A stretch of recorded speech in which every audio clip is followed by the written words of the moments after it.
Today we will discuss about Kirchhoff's law. These laws are given by a German scientist Gustav Robert Kirchhoff. These laws are used to calculate current, voltage in a complex circuit. अगर हमको कोई circuit complex form में given होगा तो उसमें current और voltage को calculate करने के लिए हम इन लॉज को यूज करते हैं।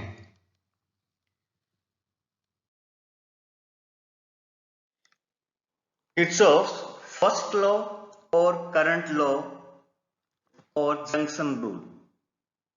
किर्चॉफ का जो फर्स्ट रूल था वो बेस्ड है करंट पे और जंक्शन पॉइंट से कुछ ना कुछ उसका रिलेशन है, इसलिए हम बोलते हैं किर्चॉफ के फर्स्ट लॉ को फर्स्ट लॉ और करंट लॉ और जंक्शन रूल। सबसे पहले हम बात करते हैं कि व्हाट इज जंक्शन। जंक्शन होता क्या है, किसको हम जंक्शन बोलेंगे। So junction is the point where at least 3 circuit path meet. Junction mean the point where at least 3 circuit path meet, जहां सर्किट में मिनिमम 3 करंट पाथ मिलते हैं या जहां पे मिनिमम 3 सर्किट पाथ मीट करते हैं, 3 वायर्स मीट करते हैं, कह सकते हैं जनरली, उस पॉइंट को हम कह सकते हैं उस सर्किट का जंक्शन पॉइंट। सो स्टेटमेंट क्या है फर्स्ट लॉ का? It states that the sum of the all current entering any point must be equal to the sum of all current leaving that point.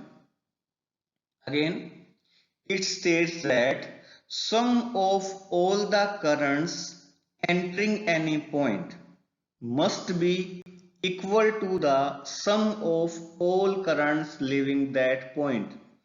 किसी भी सर्किट में किसी point पे जितना current enter करता है उतना करंट उस पॉइंट को लीव करता है। कहने का मतलब जंक्शन पॉइंट पे कोई करंट नहीं रहेगा, जितना करंट आएगा उतना करंट उस पॉइंट से जाएगा। See this picture, suppose at a point current I1 and I4 is coming toward this point. You can see I1 and I4 current entering towards a point, and current I2, I3 and I5 are leaving that point O. So let I1 and I4 be the currents entering the point O, and I2, I3 and I5 be the current leaving point O. Rule के according we can say that, in other word, at junction point the sum of entering currents is equal to sum of leaving current. अगर यहां हम बात करें तो I1 plus I4 is equal to I2, I3 plus I5. ठीक, but we use sign convention. According to sign convention, the incoming current toward the junction are taken positive. जो current junction की तरफ आएगा उसको हम पॉजिटिव ट्रीट करेंगे, and the outgoing current away from the junction are taken negative. ठीक है, इन दोनों को कंबाइन भी करें या दोनों रूल को लें आप, तो देखिए I1 को लेंगे पॉजिटिव, I2 को लेंगे नेगेटिव, I3 को नेगेटिव लेना पड़ेगा, आप कीजिए, I4 को लेना पड़ेगा पॉजिटिव, I5 को negative. So we can say that I1 minus I2 because current leaving the point O, minus I3 plus I4 minus I5 is equal to 0. We say that the sum of current at junction point is 0. The algebraic sum of electric current at a junction in any electrical network is always 0। Important line है, the charge can not accumulate at a junction, the number of charges that arrive at a junction in a given time must live in the same time in accordance with conservation of charge. So we can say that Kirchhoff's first law is based on conservation of charge, law of conservation of charges. ये question 1 mark में पूछ सकता है कि Kirchhoff first law जो है वो किस कंजर्वेशन रूल पे बेस्ड है, तो हम कहेंगे conservation of charges. We discuss about second law, voltage law और loop rule. Again, closed loop पता ही आपको। सेकेंड रूल जो था वो वोल्टेज से कुछ ना कुछ रिलेशन रखता है, इसलिए इसका रखा हमने वोल्टेज लॉ। क्या है देखिए, it is a consequence of conservation of energy. पहली बात कि किर्चॉफ सेकेंड जो लॉ था वो कंजर्वेशन ऑफ एनर्जी पे बेस्ड है, law of conservation of energy पे बेस्ड है। इंपॉर्टेंट लाइन होगी, ठीक है। क्या है statement, the algebraic sum of all the potential drop and EMF along any close path in an electrical network is always 0। Means sum of voltage across any closed circuit is 0. That may be potential drop or EMF. किसी भी circuit में potential drop है और EMF है, उनका algebraic sum कितना आता है, 0 आता है। In any closed loop of a circuit, the algebraic sum of voltage drop across the resistance is equal to the algebraic sum of EMF of the cells. इसी बात को हम ऐसे भी कह सकते हैं कि जो पोटेंशियल ड्रॉप होगा across the register, that is IR, is equal to EMF of the cell. Means in any closed loop, sum of potential drop across resistor is equal to EMFs of the circuit और summation of IR is equal to summation of E। चलिए इसको हम use करते हैं, कैसे use करेंगे second rule को। Before using this rule we use sign convention. What are the sign convention for voltage? The EMF is taken negative when we transfers from negative to positive terminal of the cell through the electrolyte। कहने का मतलब, अगर आपने कोई close loop लिया, आप voltage को compile कर रहे हैं, अगर आप मूव कर रहे हैं नेगेटिव टू पॉजिटिव एंड, उस केस में उस EMF को आप ट्रीट करेंगे एज ए नेगेटिव। कैसे, मैं आगे बताऊंगा आपको।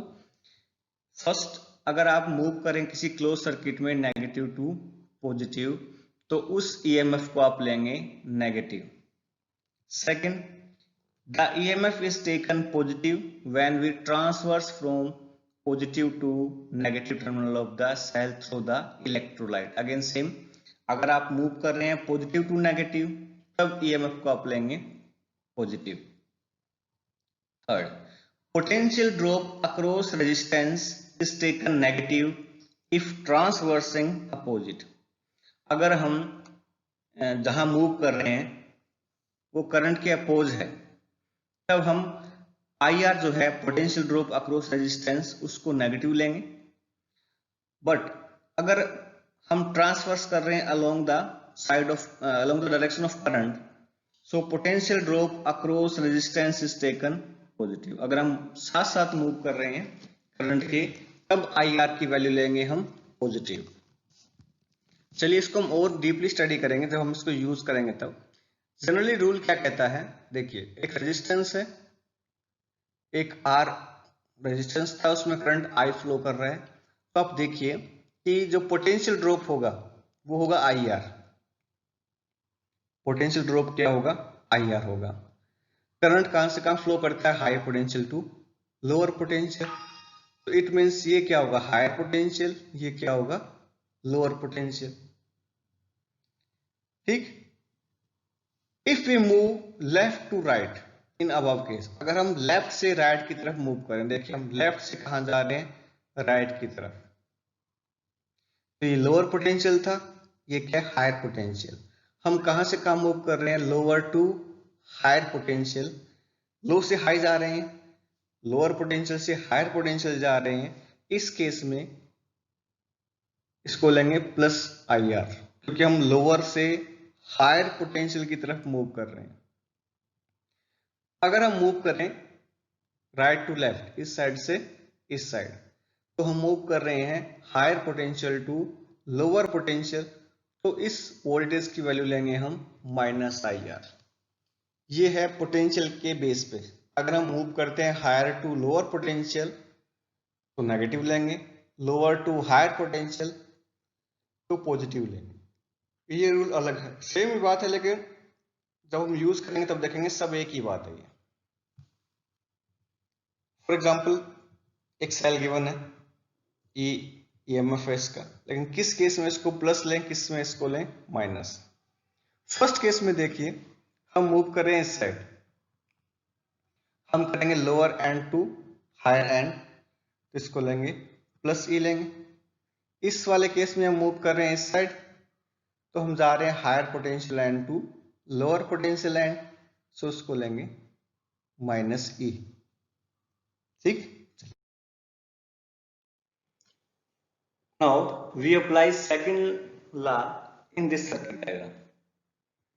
जैसे कि आपको दिख रहा है, there are three resistors R1, R2 and R3 and two cells having EMF E1 and E2. ABC is the closed circuit diagram. If we assume that current I1 flowing from cell E1 and current I2 from cell E2. At point A, it is junction point. We know that the current entering toward the junction is equal to the current leaving to the junction.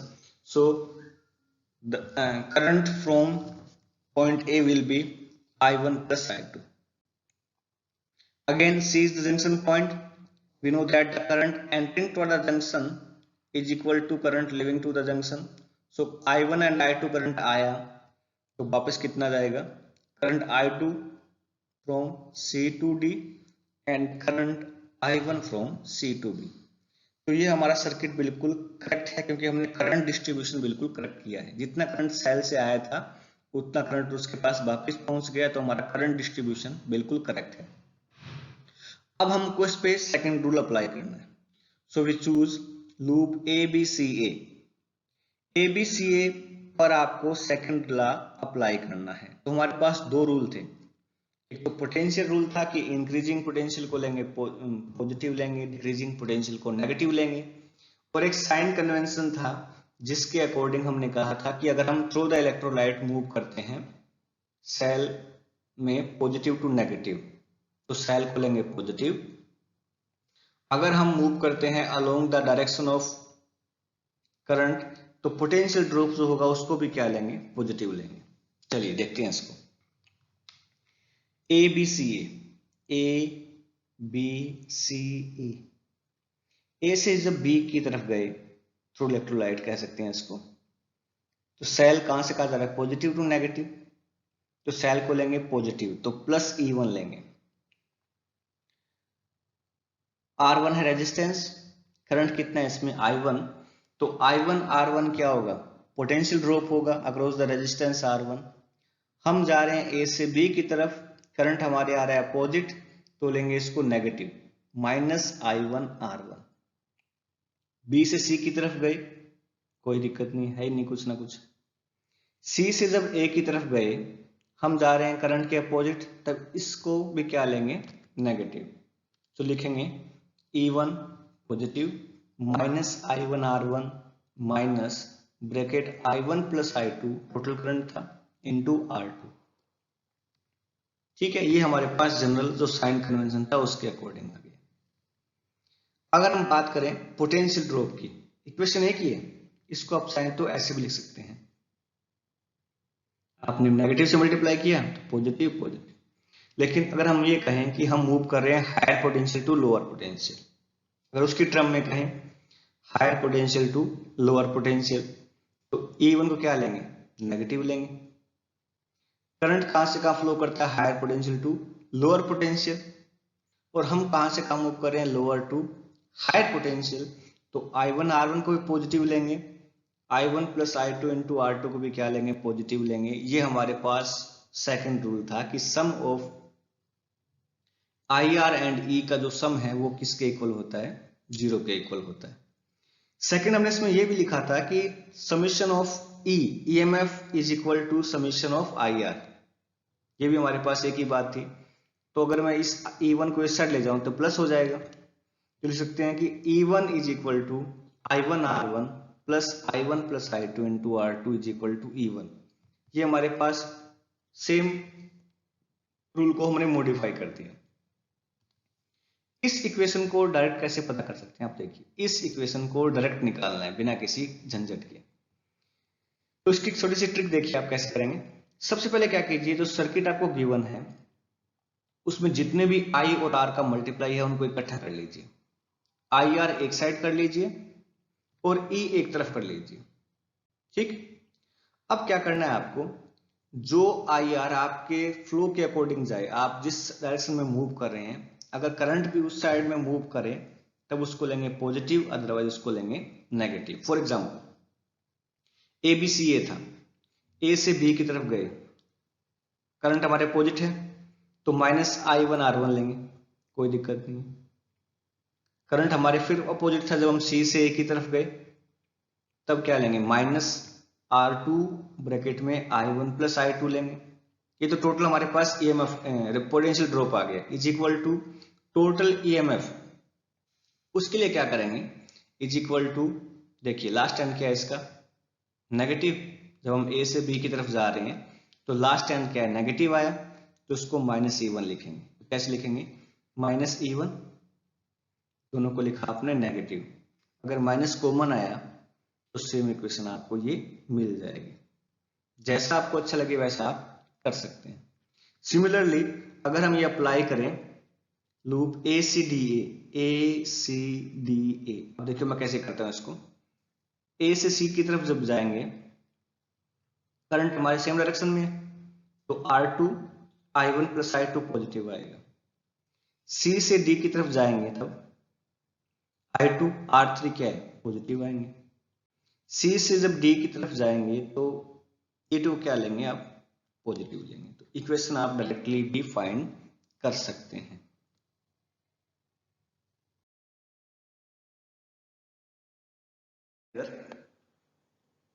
Using Kirchhoff's law, determine the value of current I1 in the circuit diagram in shown in picture। एक circuit diagram आपको given है और हमको find करना है current I1 की value. तो देखिए क्या हो रहा है, इधर दो वोल्टेज गिवन है, 40 वोल्ट और 80 वोल्ट, इस सर्किट डायग्राम के अकॉर्डिंग, ठीक। सो if we choose this closed path from here to here, अगर आपने ये क्लोज पाथ चूज किया तो देखिए आपके अकॉर्डिंग क्या आना चाहिए, करंट कितना है इसमें I1, तो वोल्टेज ड्रॉप कितनी होगी 20 I1। हम भी कहां मूव कर रहे हैं, सेम डायरेक्शन में, तो 20 I1 प्लस का आएगा, is equal to 20 I1 plus current किधर मूव कर रहे हैं, इस साइड, हम भी कहां मूव कर रहे हैं, इस साइड, प्लस 40 I3। ओके, ये तो दोनों का सम हो गया, is equal to total EMF। टोटल EMF 40 था इस सर्किट में, 40 को ट्रीट करेंगे एज ए पॉजिटिव, इक्वेशन क्या आएगी 20 I1 plus 40 I3 is equal to 40, सब में 20 कॉमन आया तो इक्वेशन आ गई I1 plus 2 I3 is equal to 2। अगर हम इस लूप को चूज करें, दोबारा देखिए, हम मूव करें इस साइड से इस साइड, माइनस 40 I3, करंट इस साइड जा रहा था, minus 20 I3 is equal to -80, -40. So equation is equal to -20I2 -40I3 is equal to -120. अगर हम कॉमन ले -20 तो I2 plus 2I3 is equal to 6. But at junction point we can see that I1 and I2 current leaving this endpoint, node point, and current I3 is entered toward this point. So we can say that I3 is equal to I1 plus I2 or I3 minus I2 minus I1 is equal to 0. अगर ये वाली value, अगर मैं I3 की value कहां place कर दूं, दोनों इक्वेशन पे, तो इक्वेशन कन्वर्ट हो जाएगी I1 और I2 में.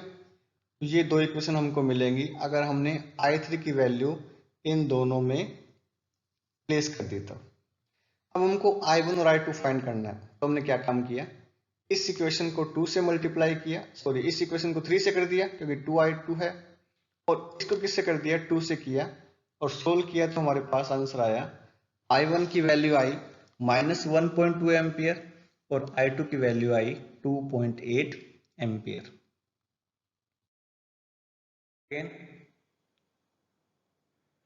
Using Kirchhoff's laws, determine the value of current I1, I2 and I3 in the electric circuit shown. यहाँ भी एक सर्किट डायग्राम आपको गिवन है और आपको फाइंड करनी है current I1, I2 and I3 की वैल्यू. तो आप सोचिए कि इक्वेशन क्या आएगी इसकी. पहली बात तो हो जाएगी इधर कि I1 is equal to I3 plus I2. जितना करंट एंटर करता है उतना करंट यहां से लेफ्ट करता है. एक बात तो ये क्लियर हो गई. हमको मिनिमम 2 इक्वेशन चाहिए, तो देखिए कैसे फाइंड करेंगे. हम इस साइड से साइड मूव कर रहे हैं, तो 4I1 minus 3I2, 4I1 minus 3I2 तो आ गया, इज इक्वल टू वोल्टेज कितनी आएगी, -2 plus 1 -1. So 4I1 minus 3I2 is equal to -1. Similarly, if we apply the same in the second loop, 3I2 plus 2I2, 2I3 sorry, 2I3 3I2 plus 2I3 is equal to -1 plus 4 plus 3. So 3I2 plus 2I3 is equal to 3. And again applying junction rule, I3 minus I2 minus I1 is equal to 0. हमको चाहिए I1, I2 और I3 की value, तो किसी एक को आप convert कर लीजिए I1 और I2 की टर्म में. जब उसको आप कैलकुलेट करेंगे तो I1 की वैल्यू आनी चाहिए 2/13 एम्पियर, I2 की वैल्यू 7/13 एम्पियर और I3 की वैल्यू 9/13 एम्पियर. चलिए करके देखिए इसको आप.